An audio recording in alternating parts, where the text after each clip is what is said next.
Donc, rapidement, parce que ça, je vais y revenir à chaque activité. Donc, il y a des démarches à caractère scientifique. Souvent, quand on a en tête les démarches scientifiques, on va penser à la démarche OERIC, c'est-à-dire la fameuse démarche expérimentale où, avec nos élèves, on va leur demander de faire une observation, ils vont faire une hypothèse. Après ça, on va faire une expérimentation. Ils vont réaliser une, une expérimentation. R pour réaliser, par exemple, c'est pour en tout cas, bref, j'ai un petit blanc de mémoire. I pour interpréter et C pour amener un certain nombre de conclusions.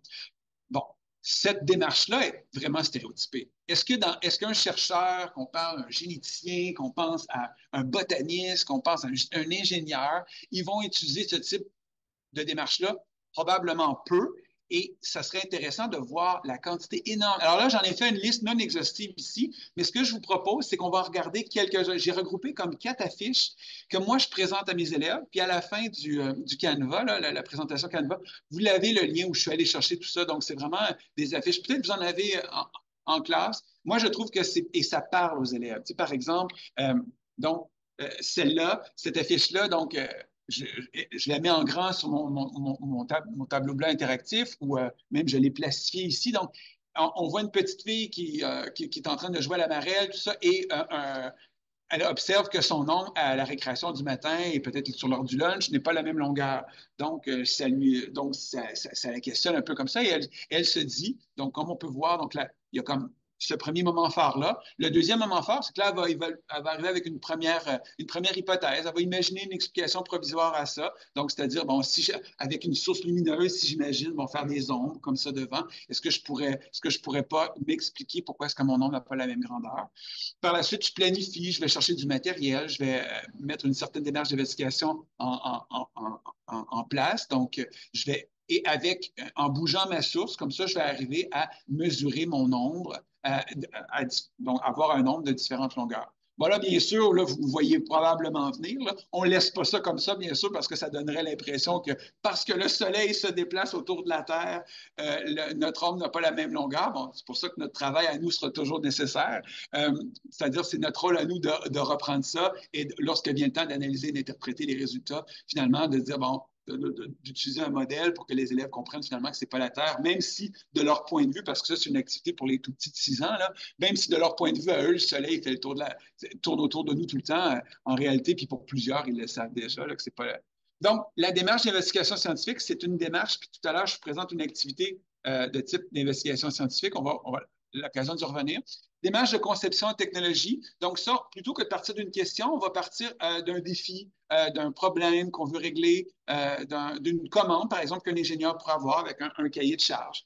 Donc, la première, ici, on a un élève qui veut sauter plus haut. Donc, on lui donne le mandat de sauter plus haut. Alors, pour ça, ben, il se questionne comment je pourrais le faire. Ce qui l'amène, chemin faisant, à mijoter des idées, à tester, à imaginer, bon, qu'est-ce qui existait déjà, des sortes de trampolines, tout ça.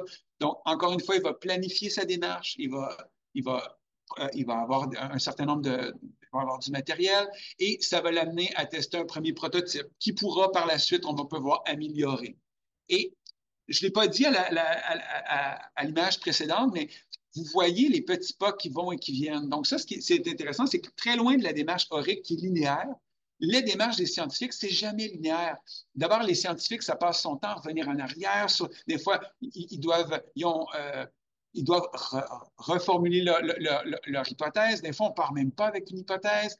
Des fois, on peut vouloir commencer une expérience alors qu'on veut réfuter une conception ou même pas une conception, réfuter les résultats d'une expérience d'un collègue. Donc, encore une fois, ces images-là sont intéressantes parce qu'elles montrent justement les allers-retours et que ce n'est pas linéaire comme, une autre, ça s'appelle la démarche d'analyse, puis c'est là aussi, je vais vous la présenter. J'ai un exemple pour ça qui s'en vient. Donc, par exemple, si on part d'une image, bon, quel est cet objet? Bon, ici, une lampe de poche. Là. Donc, comment fonctionne la lampe de poche? La lumière qui s'éclaire, donc d'où vient cette lumière? Est-ce qu'elle vient d'électricité? Puis là, bon, on voit l'élève, encore une fois, qui formuler une certaine hypothèse. Après ça, il va avoir, il va tester, il va démonter littéralement, comme plusieurs d'entre nous avons fait quand on était jeune, hein, pour comprendre comment fonctionnent les choses, il faut souvent les démonter. Euh, on va, on va essayer avec un circuit simple, donc une pile du fil, des fils et une ampoule pour voir comment ça fonctionne, pour nous amener vers des conclusions qu'on pourra par la suite partager. Pardon. Et comme vous pouvez voir, bien, il y a des pas avant et arrière là, dans toutes ces démarches-là, parce que, comme je vous disais, ce n'est pas linéaire. La dernière affiche que je vous présente, puis comme je vous dis, il y en a d'autres, là, c'est simplement pour donner je vous dirais que l'affiche qui me vient en tête, qui représente le plus fidèlement le travail d'un scientifique, c'est souvent la démarche documentaire. Parce qu'un scientifique passe des dizaines, des centaines d'heures à se documenter sur un sujet avant même de pouvoir faire des recherches. Donc, il doit justifier auprès des organismes ou des subventionnaires.